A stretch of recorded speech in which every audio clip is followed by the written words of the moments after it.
Assalamualaikum warahmatullahi wabarakatuh. Salam sejahtera untuk kita semua. Kami salah satu kelompok dari kelas 17 4D07 akan mempresentasikan hasil diskusi dan pemaparan PowerPoint kami, yaitu tugas pembelajaran mesin dengan judul Presentasi Pembelajaran Mesin, yang pada kesempatan kali ini disusun oleh Nova, Elisa, Sitrasin, Salma, dan Ilham dengan Prodi Teknologi Informasi Universitas Bina Sarana Informatika tahun 2021. Adapun daftar isi pada presentasi PowerPoint kami kali ini ada 5 bagian, yang dimana bagian pertama berisi pengenalan machine learning, bagian kedua supervised learning, bagian ketiga unsupervised learning, bagian keempat klasifikasi data dengan support vector machine atau SVM, dan yang terakhir clustering dengan K-means. Yang pertama, pengenalan machine learning. Machine learning atau disingkat ML ini merupakan teknologi yang mampu mempelajari data yang ada dan melakukan tugas-tugas tertentu sesuai dengan apa yang ia pelajari. Machine learning juga merupakan cabang atau aplikasi dari artificial intelligence atau kecerdasan buatan. Ilmu ini berfokus untuk membuat sistem atau algoritma yang terus belajar dari data dan meningkatkan akurasinya dari waktu ke waktu tanpa pemrograman tertentu. Algoritma atau urutan proses statistik dilatih untuk menemukan pola dan fitur tertentu dalam jumlah data yang besar. Hal ini bertujuan untuk membuat suatu keputusan ataupun prediksi berdasarkan data-data tersebut. Teknologi machine learning atau ML adalah mesin yang dikembangkan untuk bisa belajar dengan sendirinya tanpa arahan dari penggunanya. Pembelajaran mesin dikembangkan berdasarkan disiplin ilmu lainnya seperti statistika, matematika, dan data mining. Sehingga mesin dapat belajar dengan menganalisa data tanpa perlu diprogram ulang atau diperintah. Dalam hal ini, machine learning memiliki kemampuan untuk memperoleh data yang ada dengan perintah ia sendiri. Machine learning juga dapat mempelajari data yang ada dan data yang ia peroleh sehingga bisa melakukan tugas tertentu. Tugas yang dapat dilakukan oleh machine learning pun sangat beragam, tergantung dari apa yang ia pelajari. Istilah machine learning pertama kali dikemukakan oleh beberapa ilmuwan matematika seperti Adrian March-Legendre, Thomas Bayes, dan Andrei Markov pada tahun 1920-an dengan mengemukakan dasar-dasar machine learning dan konsepnya. Sejak saat itu, machine learning banyak yang mengembangkan. Salah satu contoh dari penerapan machine learning yang cukup terkenal adalah Deep Blue, yang mana dibuat oleh IBM pada tahun 1996. Deep Blue merupakan machine learning yang dikembangkan agar bisa belajar dan bermain catur. Deep Blue juga telah diuji coba dengan bermain catur melawan juara catur profesional, dan ternyata hasilnya Deep Blue berhasil memenangkan pertandingan catur tersebut. Cara kerja machine learning sebenarnya berbeda-beda sesuai dengan teknik atau metode pembelajaran seperti apa yang kamu gunakan atau kita gunakan pada machine learning. Namun, pada dasarnya, prinsip cara kerja pembelajaran mesin masih sama, meliputi pengumpulan data, eksplorasi data, pemilihan model atau teknik, memberikan pelatihan terhadap model yang dipilih, dan mengevaluasi hasil dari machine learning. Machine learning akan terus belajar selama ia digunakan. Sama halnya seperti fitur deteksi wajah di foto yang dimiliki Facebook. Ia akan belajar mengenal pola wajah kita berdasarkan tanda yang kamu masukkan saat memposting sebuah foto. Dari orang yang kamu tandai pada foto tersebut, machine learning akan menjadikan informasi tersebut sebagai media untuk belajar. Jadi, tidak heran apabila machine learning sering digunakan. Maka, tingkat akurasinya semakin baik dibandingkan awal-awal. Hal ini dikarenakan machine learning telah banyak belajar seiring waktu dari pemakaian machine learning oleh pengguna. Seperti pada fitur deteksi wajah milik Facebook, semakin banyak orang yang menggunakan fitur tersebut dan menandai orang-orang yang ada di foto, maka tingkat akurasi yang dideteksi pun semakin baik. Niels John Nielsen berkata, sebuah pembelajaran mesin adalah perangkat apapun yang tindakannya dipengaruhi oleh pengalaman masa lalu. Nah, di sini ada beberapa teknik yang dimiliki oleh machine learning, namun secara luas machine learning memiliki dua teknik dasar belajar, yaitu supervised learning dan unsupervised learning, yang pada kesempatan kali ini akan dijelaskan oleh teman-teman saya yang lain. Supervised learning atau pembelajaran terarah. Supervised learning atau pembelajaran terarah adalah salah satu metode pembelajaran mesin di mana hasil yang diharapkan pengguna sudah diketahui atau informasinya dimiliki oleh sistem.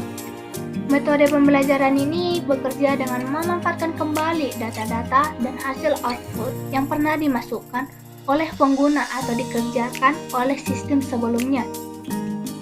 Supervised learning juga merupakan algoritma yang menggunakan data latih untuk melakukan pembelajaran.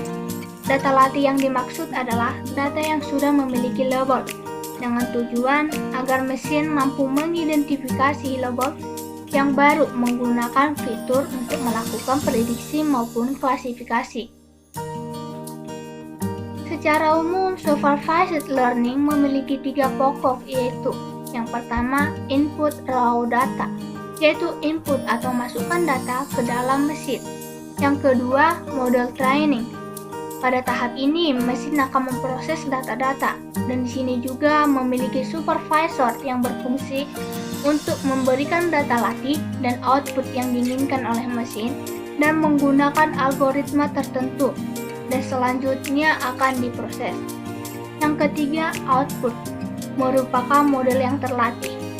Di sini saya akan menjelaskan contoh kasus supervised learning, yaitu deteksi spam pada mail. Pada kasus ini, komputer akan diberikan data-data, yaitu data spam atau bukan spam. Di sini, komputer akan mempelajari data-data spam dan bukan spam yang diberikan kepada komputer dan akan menghasilkan output yang sudah terlatih. Sehingga jika ada email yang masuk, komputer akan secara otomatis mengetahui email yang masuk itu termasuk spam atau bukan spam. Contoh algoritma menerapkan metode supervised learning. Yang pertama, algoritma Hebbian atau Hebron. Algoritma Hebbian yaitu pembelajaran pada jaringan syaraf tiruan.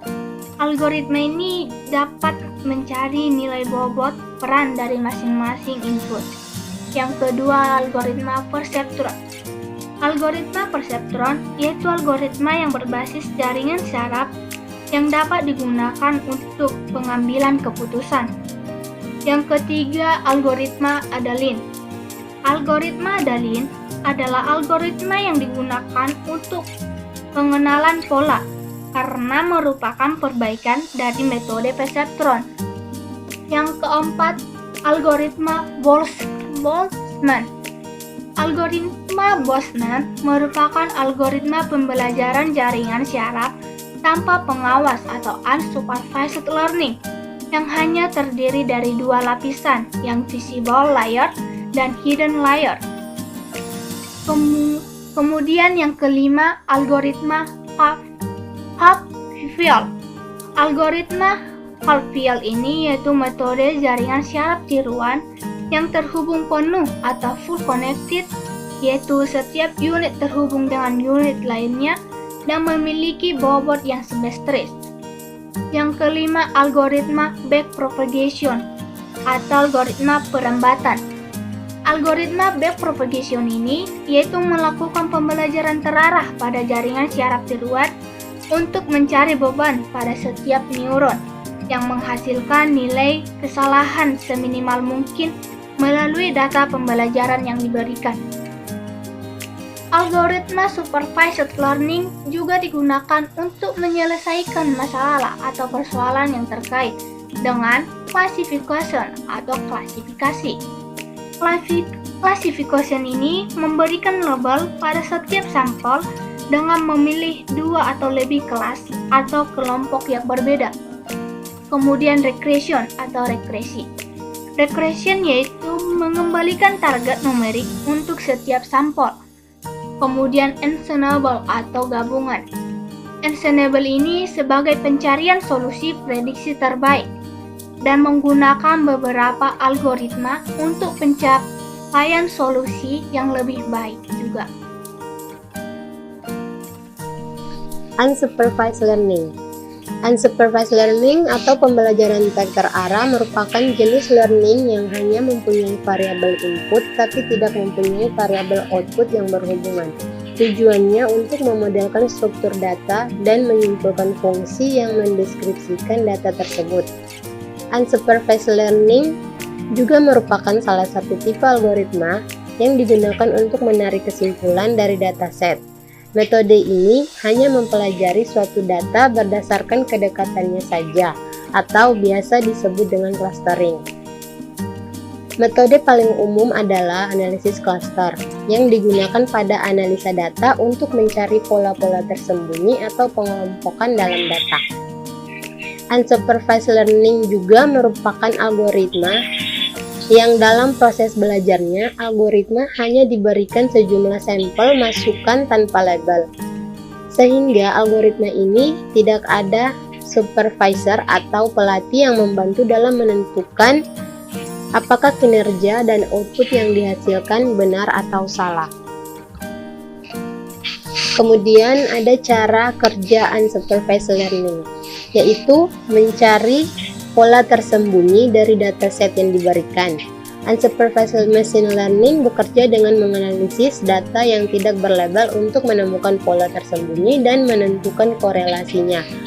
Pendekatan ini juga tidak menggunakan data training dan data test untuk melakukan prediksi maupun klasifikasi, dengan tujuan mengelompokkan objek yang hampir sama dalam suatu area tertentu. Algoritma yang dapat digunakan dalam unsupervised learning ada beberapa, yaitu K-means, hierarchical clustering, DB-scan, fuzzy C-means. Salah satu contoh implementasi unsupervised learning adalah clustering. Dengan teknologi clustering, sebuah perusahaan dapat mengidentifikasi customer segmen yang berpotensial untuk menjual produk mereka. 4. Klasifikasi data dengan support vector mesin atau disebut SVM. Bayangkan beberapa taman yang terdapat anjing dan kucing. Bagaimana sebuah komputer dapat menentukan mana yang anjing dan mana yang kucing? Pemecahan masalah kali ini adalah dengan cara menggunakan sebuah algoritma klasifikasi support vector mesin atau disebut SVM. Dikenakan oleh user Guyon Pambik pada tahun 1992. Support vector mesin disebut SVM adalah algoritma supervised untuk klasifikasi yang bekerja dengan cara mencari hyperlink dengan margin terbesar. Supervised berarti kita harus ajari terlebih dahulu komputer tersebut mana yang anjing dan mana yang kucing. Lalu komputer akan menerima data tersebut dan mempelajari ciri-ciri anjing dan kucing, sehingga ketika komputer disuruh menentukan, dia akan melihat kembali data yang dia miliki dan menentukannya. SVM juga merupakan sebuah algoritma supervised klasifikasi yang harus ditentukan terlebih dahulu. Support vector, hyperlink, dan margin. Dan bila tidak linear, kita gunakan color tree. Dalam data yang kita punya, ada 3 hal yang harus kita tentukan dalam support vector mesin SVM, yaitu 1. Support vector adalah 2 data yang memiliki jarak terdekat yang berasal dari kelas atau kelompok yang berbeda. 2 data ini yang akan dijadikan support vector, yaitu anjing dan kucing. 2. Hyperlink adalah garis pembatas antara support vector. 3. Max margin adalah jarak antara support vector dan hyperlink, tapi yang harus diperhatikan adalah margin yang dibuat terus maksimum untuk mengantisipasi data yang mungkin mirip dengan kelas lain. Ini adalah contoh support vector di atas. Bagaimana jika data yang tidak linear seperti gambar di samping? Seperti contoh data berikut, bagaimana kalau datanya seperti ini? Data seperti ini kita tidak bisa gunakan cara sebelumnya karena akan salah dalam klasifikasi.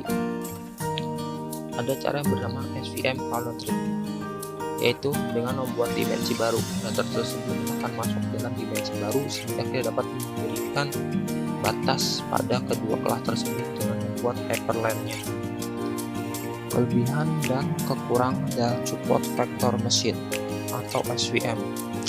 Kelebihannya karena dia supervise, jadi kita dapat kontrol keakuratan klasifikasi karena kita ajarkan terlebih dahulu. Yang kedua adalah kernel trick, karena pada nyatanya data yang banyak kita temukan tidak hanya dapat diklasifikasikan dengan garis tengah lurus saja. Banyak data yang kita temukan tidak linear, tetapi dalam support vector machine atau SVM juga memiliki sejumlah kekurangan. Tidak cukup baik digunakan dalam jumlah data yang besar dan kernel trick tidak mudah diimplementasikan. 5. Clustering dengan K-means. K-means merupakan algoritma clustering yang paling sederhana dan populer.